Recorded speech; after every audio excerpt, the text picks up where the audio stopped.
Samajwadi party के नेता अखिलेश यादव ने लोकसभा चुनाव के पहले दिन की वोटिंग पर तंज कसते हुए कहा है कि बीजेपी का पहला दिन ही फ्लॉप हो गया। जी हां, शुक्रवार को पहले चरण के चुनाव में इंडिया ब्लॉक के उम्मीदवार जीतेंगे और लोगों ने गठबंधन उम्मीदवारों के पक्ष में मतदान भी किया है। उन्होंने बीजेपी पर हमला करते हुए कहा कि बीजेपी राज्य में युवाओं को नौकरी नहीं मिल रही है, जिसके कारण वे आत्महत्या करने को मजबूर भी हो रहे हैं। उन्होंने आगे ये भी कहा है कि युवाओं से रोजगार का वादा करते हुए कहा गया था कि प्रतियोगी परीक्षा का पेपर लीक होने के बाद फिरोजाबाद की एक बेटी ने आत्महत्या कर ली। बता दें कि शुक्रवार को देश के 102 लोकसभा केंद्रों पर मतदान हुआ है। इसमें उत्तर प्रदेश की 8 सीटों पर भी मतदान हुए हैं।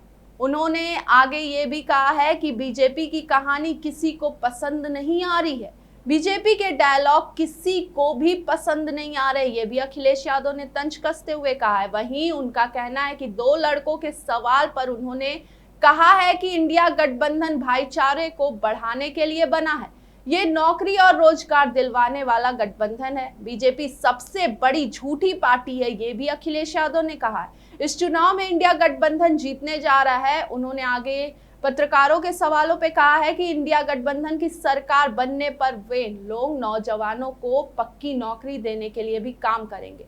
इंडिया गठबंधन की सरकार सम्मान के साथ लोगों को रोजगार दिलाने का काम करेगी। इसी दौरान उन्होंने बीजेपी पर हमला बोलते हुए आगे कहा है कि बीजेपी अपराधियों का गोदाम बनकर रह रही है।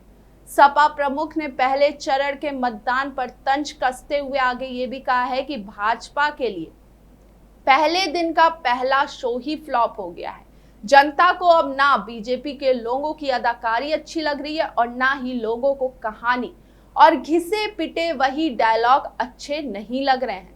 भाजपा की खिचड़ी खाली है। देश की जागरूक जनता को वो अग्रिम बधाई देते हैं। जनता ने परंपरा से हटके इंडिया गठबंधन के उम्मीदवारों के पक्ष में मतदान भी किया है। अखिलेश यादव ने कहा कि पहले चरण की हवा और पश्चिम की हवा भारतीय जनता पार्टी को देश से सफाया कर देगी। जिन लोगों ने बीजेपी के खिलाफ वोट दिया है उन्हें वो नमन करते हैं और धन्यवाद भी करते हैं। अब 4 जून को क्या कुछ फैसला आता है वो भी आपको दिखाएंगे कि इंडिया गठबंधन की सरकार बनती है या फिर बीजेपी एक बार फिर से सत्ता में आती है। तो ऐसी ही तमाम खबरों की जानकारी के लिए जुड़े रहें न्याय 24 के साथ।